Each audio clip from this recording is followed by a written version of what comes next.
Hello friend, welcome to my channel. আমি doctor Chandrakant.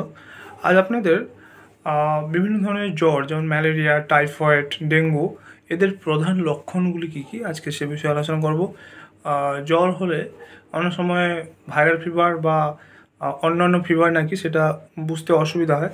তো সেই সমস্ত জ্বরের লক্ষণগুলি আজকে আলোচনা করব। চ্যানেল যদি নতুন, চ্যানেল সাবস্ক্রাইব করবেন। চলুন শুরু করা যাক। প্রথমে ম্যালেরিয়া জ্বরের প্রধান লক্ষণগুলি কী কী? ম্যালেরিয়া জ্বরে জ্বর তো কমন, জ্বর আসবে এবং কাঁপুনি থাকবে, জ্বরের সঙ্গে কাঁপুনি থাকবে, সেই সঙ্গে মাথা ব্যথা হবে এবং বমি বমি ভাব থাকবে। ম্যালেরিয়া সাধারণত মশা দ্বারা সংক্রমিত হয় এবং সংক্রমণে 10 থেকে 14 দিনের মধ্যে এটা লক্ষণ প্রকাশ পাবে। এছাড়াও দুর্বলতা থাকতে পারে, পেট ব্যথা, মাংসপেশিতে ব্যথা, এছাড়াও শ্বাসকষ্ট থাকতে পারে। এরপর হচ্ছে টাইফয়েড, অর্থাৎ টাইফয়েডের প্রধান লক্ষণগুলি কী কী? টাইফয়েড হলো এক ধরনের জ্বর যেটা সালমোনেলা টাইফি দ্বারা সংক্রমিত হয়।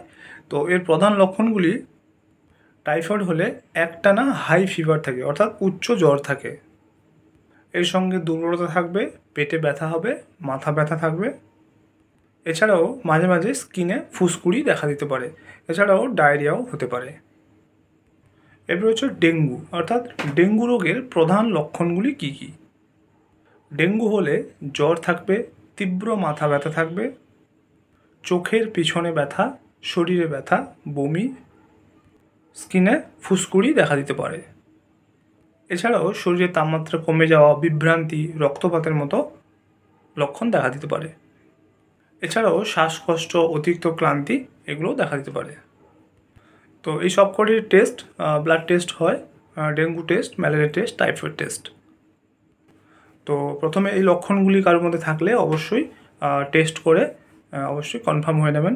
তো আজকে জানলেন যে ডেঙ্গু, টাইফয়েড এবং ম্যালেরিয়ার প্রধান লক্ষণগুলি কী কী। তো আজকের ভিডিও এই পর্যন্ত। চ্যানেলে নতুন, চ্যানেল সাবস্ক্রাইব করবেন, ভিডিওটা লাইক করবেন। Thank you for watching.